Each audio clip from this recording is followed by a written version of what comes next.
Normally heat കാണിക്കുക എന്ന് പറഞ്ഞാൽ 18 തൊട്ട് 20 ദിവസത്തിനകമാണ് ഒരു ഹീറ്റ് കാണിക്കുക. അപ്പം അത് ചിലവർക്ക് അത് ആ ഡ്യൂറേഷൻ കൂടാം, അല്ലെങ്കിൽ ആ ഡ്യൂറേഷൻ കുറഞ്ഞും കാണപ്പെടുന്നുണ്ട്.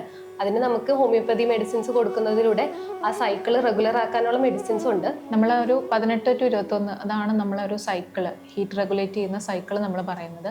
അപ്പോൾ അതിൽ വരുന്ന വേരിയേഷൻസ് വെച്ചിട്ട് നമ്മൾ മെഡിസിൻസ് സ്റ്റാർട്ട് ചെയ്യാം. ഹീറ്റ് എപ്പോൾ കറക്റ്റായി വരുന്നു അതാണ് നമ്മൾ നോക്കുക. കറക്റ്റ് ഇത്ര നാൾ മരുന്ന് കൊടുക്കുക എന്നുള്ളതല്ല, അവരുടെ ആ ഒരു ഹീറ്റ് സൈക്കിള് നമുക്കൊരു 18-21 ഡേയ്സിൽ ഹീറ്റ് സൈക്കിൾ കറക്റ്റായി വരാം.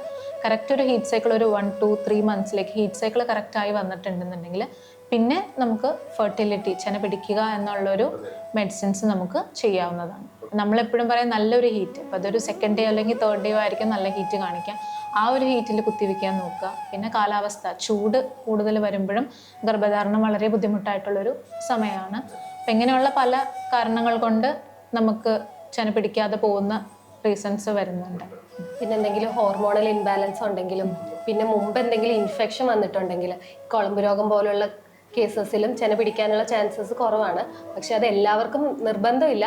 ഇതിപ്പോൾ 100 പശുക്കൾക്ക് വന്നാൽ അതിൽ ഒരാൾക്കൊക്കെ ഇൻഫെർട്ടിലിറ്റിയിലേക്ക് പോകാനുള്ള ചാൻസസ് ഉണ്ട്. നമുക്ക് സുഖപ്രസവത്തിനായിട്ട് 7ാം മാസം കൊടുത്തു തുടങ്ങാവുന്ന മരുന്നുകളുണ്ട്.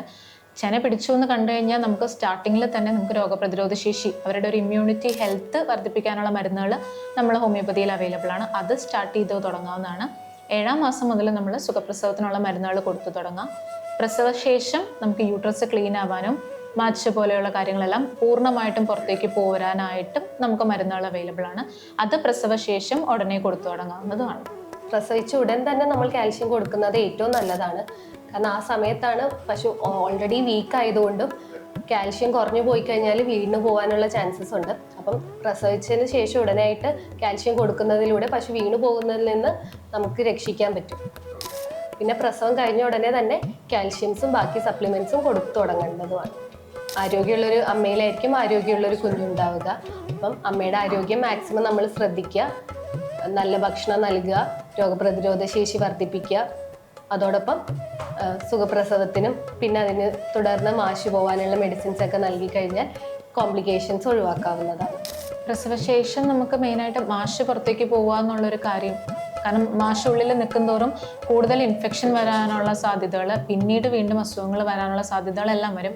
അത് പശുവിൻ്റെ ആരോഗ്യത്തിനെ ബാധിക്കും. പശുവിൻ്റെ ആരോഗ്യത്തിനെ ബാധിക്കുന്നതനുസരിച്ച് പാലിൻ്റെ അളവ് കുറയാം, അത് കുഞ്ഞിനെയും ബാധിക്കും. അപ്പം പ്രസവശേഷം ഉടനെ തന്നെ മാശ് മുഴുവൻ പുറത്തേക്ക് പോകാൻ, യൂട്രസ് ക്ലീൻ ആവാനായിട്ടുള്ള മരുന്നുകൾ നമുക്ക് കൊടുക്കാം.